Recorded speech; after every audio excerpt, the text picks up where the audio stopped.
बहू, मैंने तुमसे कहा था, दीदी आ रही है, तुमने चाय और नाश्ते की तैयारी कर रखी है ना? और हाँ, बड़ी बहू, मैंने तुम्हें जो पैसे अंदर रखने दिए थे, तुमने रख तो दिए हैं ना? संगीता जी ने अपनी बड़ी बहू रूपा से पूछा। हाँ मम्मी जी, क्या हुआ? आपको वह पैसे वापस चाहिए क्या? रुकिए, अभी ला देती हूँ, रूपा बोली। संगीता जी बोली, अरे नहीं, अभी रहने दे, बस तुझे याद दिला रही थी। संगीता जी की ननद पूनम भी वही संगीता जी के पास बैठी हुई थी।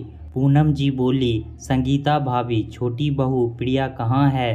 कहीं नजर नहीं आ रही। संगीता जी बोली, होगी कहीं रसोई में या घर का कोई दूसरा काम कर रही होगी। उतने में प्रिया रसोई से अपनी सास और अपनी बुआ सास के लिए चाय और नाश्ता लेकर आई।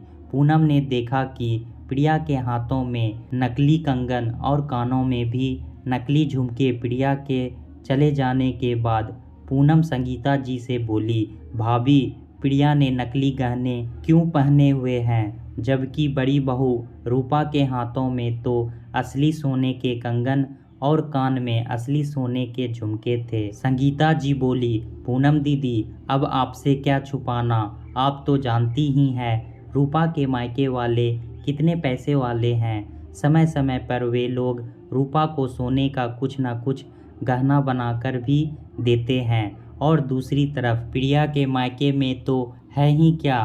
पूनम जी बोली, संगीता भाभी, आपके घर में भी तो पैसे की कोई कमी नहीं है, आप प्रिया को आपके घर से सोने के गहने दिला दो। और जहाँ तक मुझे याद है, आपने दोनों बहुओं को शादी में सोने का मंगलसूत्र, सोने का कान के और सोने का हार और सोने का एक एक कंगन चढ़ाया था, तो वह सब तो प्रिया के पास होगा ही।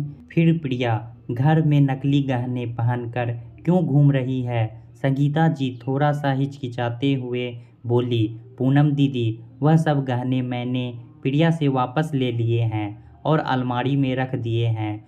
जब भी कभी प्रिया को किसी शादी में जाना होता है या किसी के कोई कार्यक्रम में जाना होता है, तो मैं बड़ी बहू से कहती हूँ, रूपा उसे वह गहने निकाल कर पहनने दे देती है। पूनम जी बोली, भाभी, यह आपने ठीक नहीं किया, कम से कम शादी में चढ़ाए गहनों को तो आपको प्रिया को ही देना चाहिए था, उस पर प्रिया का पूरा हक है। और एक तरफ आप बड़ी बहू पर आंख मूंद कर विश्वास कर रही हैं और दूसरी तरफ छोटी बहू के उसके अपने गहने भी उससे वापस ले लिए हैं। संगीता जी बोली, पूनम दीदी, रूपा का मायका संपन्न है, उसने अपने घर में यह सब कुछ देखा हुआ है, मगर प्रिया, उसने अपने मायके में इतना पैसा, इतने गहने कभी नहीं देखे। मुझे डर लगता है कि कहीं प्रिया हमसे गद्दारी करके अपने मायके में पैसे या गहने ना दे दे या अपने लिए पैसे ना जमा करने लगे, क्योंकि उसके मायके की परिस्थिति बिल्कुल भी अच्छी नहीं है। इसलिए मैंने अलमारी की चाबी रूपा को ही सौंप रखी है, जिसमें पैसे और गहने रखने का हिसाब और निकालने का हिसाब सब रूपा का ही है। मुझे और आपके भाई साहब कमल को बड़ी बहू रूपा पर बड़ा विश्वास है, इसलिए शादी होते ही सारी जिम्मेदारियां बड़ी बहू को सौंप दी। अब आप तो जानती ही हैं, आपके भाई साहब का ब्याज बट्टा का व्यापार भी बहुत फैला हुआ है, जिसका आधा भार रूपा ने अपने सर ले लिया है, वरना इस उम्र में हम दोनों बूढ़े कितना संभालेंगे। पूनम दीदी संगीता भाभी को नसीहत देते हुए बोली, भाभी, आपने आधी जिम्मेदारियां सिर्फ रूपा को सौंप रखी है, यह सुनकर मुझे बहुत बुरा लगा। मानती हूँ प्रिया का मायका रूपा के मायके की तरह संपन्न नहीं है। इसका मतलब यह तो नहीं कि रूपा पर आंख मूंदकर विश्वास किया जाए और अलमारी की चाबी भी उसको सौंप दी जाए और छोटी बहू प्रिया को सिर्फ रसोई तक ही सीमित रखा जाए। दोनों बहुओं में इतना भेदभाव करना अच्छी बात नहीं है। मैं तो कहती हूँ, प्रिया पर भी आपको इतना ही विश्वास होना चाहिए जितना रूपा पर है। कल के दिन ऐसा ना हो कि यही चीज़ आपके घर में कलह का वातावरण पैदा कर ले। वह तो आपकी छोटी बहू प्रिया नम्र स्वभाव की है, इसलिए वह सब झेल रही है, वरना कोई दूसरी बहू होती तो अब तक आपकी अक्ल ठिकाने लगा दी होती। संगीता जी बोली, पूनम दीदी, अभी आपके बेटों की शादी नहीं हुई है, इसलिए आप यह बात नहीं समझेंगी। एक संपन्न परिवार की बेटी में और एक गरीब परिवार की बेटी में बहुत फर्क होता है। आपके भी 2 बेटे हैं, जब उनकी शादी होगी तब आपको यह बात समझ आएगी। पूनम दीदी बोली, मेरी तो समझ में सब आ गया है भाभी, काश आप और कमलकांत भैया समझ पाते कि आप लोग यह जो कर रहे हो वह अच्छा नहीं कर रहे हो। संगीता जी के दोनों बेटों संदीप और दीपक की शादी एक ही साथ एक ही मंडप में हुई थी। संगीता जी को दोनों बहुएं तो सुंदर मिली थी, मगर संगीता जी को दीपक के लिए इतनी खुशी नहीं हुई थी जितनी खुशी उन्हें दीपक के लिए हुई थी। संदीप की पत्नी रूपा एक संपन्न परिवार से थी, वही दीपक की पत्नी प्रिया गरीब परिवार से थी। यही वजह थी कि शादी होने के बाद भी संगीता जी कभी छोटी बहू प्रिया को दिल से नहीं अपना पाई थी। संगीता जी कभी प्रिया पर इतना विश्वास नहीं कर पाई जितना वह रूपा पर करती। संगीता जी ने रूपा को घर और बाहर की जिम्मेदारी सौंप रखी थी, वही प्रिया की जिम्मेदारी सिर्फ रसोई तक ही सीमित थी। संगीता जी अपना लाड प्यार भी बड़ी बहू पर ही लुटाती, क्योंकि आए दिन रूपा के मायके वाले उपहार देकर बेटी की सास को भी खुश जो रखते थे। संगीता जी कमल से भी बातों बातों में कह देती, बड़ी बहू तो खरा सोना है, काश छोटे को भी ऐसी बीवी मिली होती कि हम उस पर नाज कर पाते। रूपा खूब सज सवर कर रहती, क्योंकि भले बैंक में कुछ काम से जाना हो या बाहर से घर के लिए कोई सामान लाना हो, घर की राशन की चीज़ें लानी हो, सास ससुर की दवाइयाँ लानी हो, ऐसे सारे काम की जिम्मेदारियाँ रूपा संभालती थी, जिस वजह से वह रसोई में कम ही नज़र आती थी। और छोटी बहू प्रिया घर में सभी के लिए खाना बनाना हो या काम वाली के ना आने पर बर्तन साफ सफाई हो, प्रिया सब संभाल लेती थी। प्रिया को कपड़ों और गहनों का भी कोई खास शौक नहीं था, उसके पास जो था वह उसमें संतुष्ट थी। उसे कभी रूपा से ईर्ष्या नहीं होती थी और ना उसके मन में कोई बैर था। रूपा जान चुकी थी अब घर में सभी रूपा पर ज़्यादा विश्वास करते हैं, इसलिए वह भी सास की विश्वास पात्र बनकर खूब फायदा उठाती थी। मगर यह बात कभी संगीता जी को समझ ही नहीं आई, क्योंकि उन्हें तो सिर्फ यही लगता था कि संदीप और दीपक दोनों बेचारे दिन भर कमल ऑफिस में रहते हैं। पति कमल और उनकी उम्र हो गई है, ऐसे में सारी जिम्मेदारी रूपा पर डालकर वे आज़ादी से जीना चाहती थी। और घर की देखरेख के लिए तो प्रिया थी ही जी, और कमल का भी एक संपन्न परिवार था। कमल जी पैसे ब्याज बट्टा पर दिया करते थे। कोई अपने सोने के जेवर गिरवी रखकर कमल से पैसे ले जाता तो कोई अपनी जमीन जायदाद गिरवी रखकर पैसे ले जाता। कमल जी का परिवार इतना संपन्न था कि पैसे का कोई हिसाब किताब ही नहीं रहता था। कितने पैसे आए, कितने गए, इस हिसाब किताब की जिम्मेदारी तक रूपा ने उठा रखी थी। संदीप और दीपक भी इस जिम्मेदारी से मुक्त हो गए थे। वे दोनों भी यही सोचते थे, रूपा ने उनका कितना काम कर कम कर लिया है, वरना पहले कमल दोनों बेटों से हिसाब किताब करवाते थे।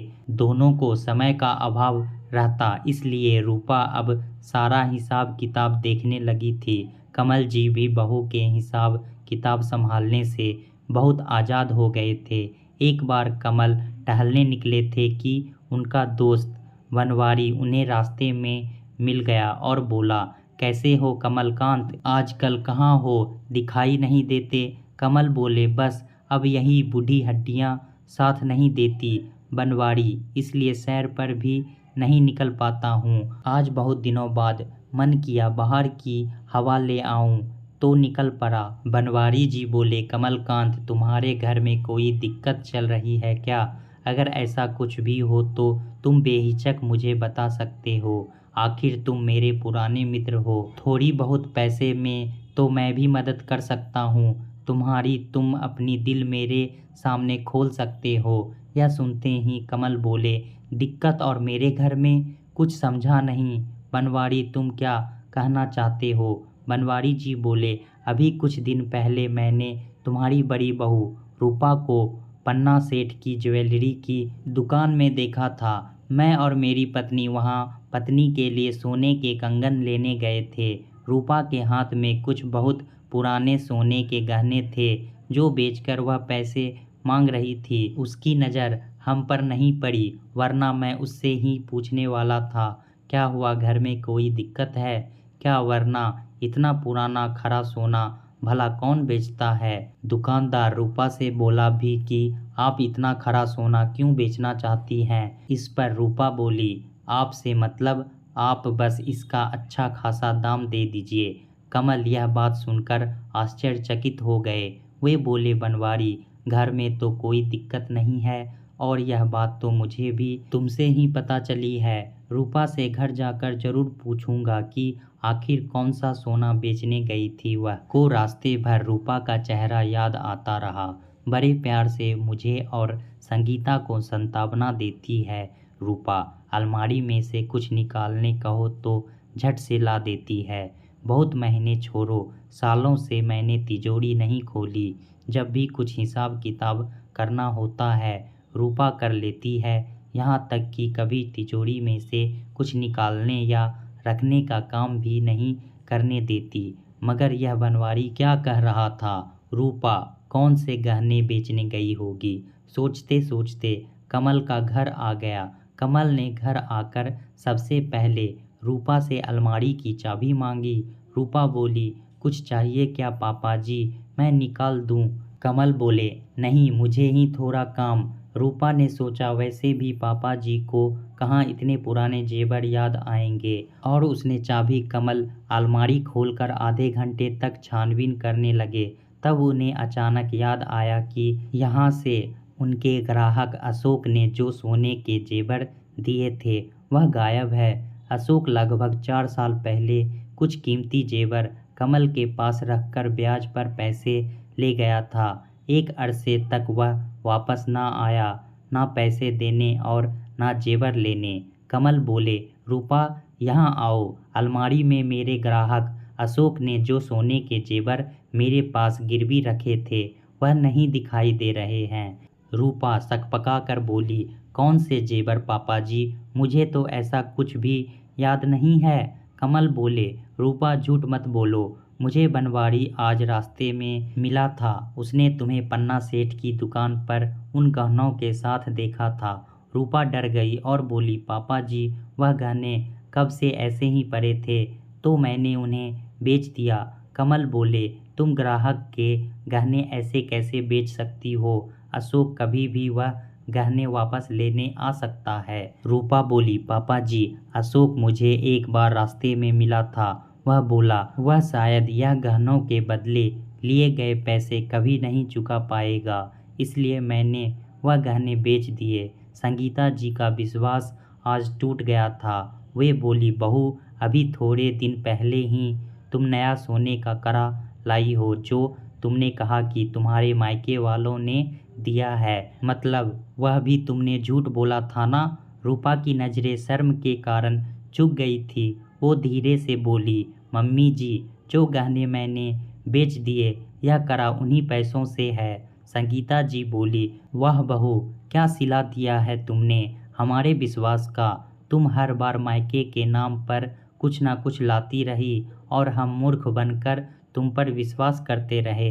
एक नज़र उन्होंने प्रिया पर डाली जो नकली गहने पहने हुए सभी के लिए खाना बना रही थी, जिसने कभी आज तक यह भी नहीं कहा था कि मम्मी जी, कम से कम मुझे मेरे गहने तो वापस दे दो। ससुराल से चढ़ाए हुए गहनों पर भी उसने कभी अपना हक नहीं जमाया। और एक यह बहू है जिस पर हमने आंख मूंद कर विश्वास किया, जो हमें हमारे ही पैसे ले लेकर बेवकूफ़ बनाती रही। पूनम दीदी सही कह रही थी, दोनों बहुओं में इतना भेदभाव करना अच्छी बात नहीं है। इस भेदभाव के चक्कर में पड़कर मैंने असली हीरे को पहचाना ही नहीं। काश मैंने उस वक्त पूनम दीदी की दी हुई नसीहत मान ली होती तो आज मुझे यह दिन ना देखना पड़ता। संगीता जी ने आज प्रिया से माफ़ी मांगी और बोली, अब तक मेरे किए गए बर्ताव के लिए मुझे माफ़ कर दो। प्रिया कंकड़ जमा करने के चक्कर में मैं हीरा को नहीं पहचान पाई। दोस्तों, हम पैसे के चक्कर में अच्छे इंसान की कदर करना भूल जाते हैं। मायके वालों से कभी भी बहू की अमीरी या गरीबों की पहचान नहीं होती, बल्कि ससुराल में उन्हें कितना आदर और सम्मान मिलता है, इसी से उनकी पहचान होती है। पाठकों, आज की हमारी कहानी आपको कैसी लगी, हमें कमेंट में ज़रूर बताएं और ऐसी ही मज़ेदार कहानियाँ के लिए हमारे चैनल को सब्सक्राइब करना ना भूलें। धन्यवाद।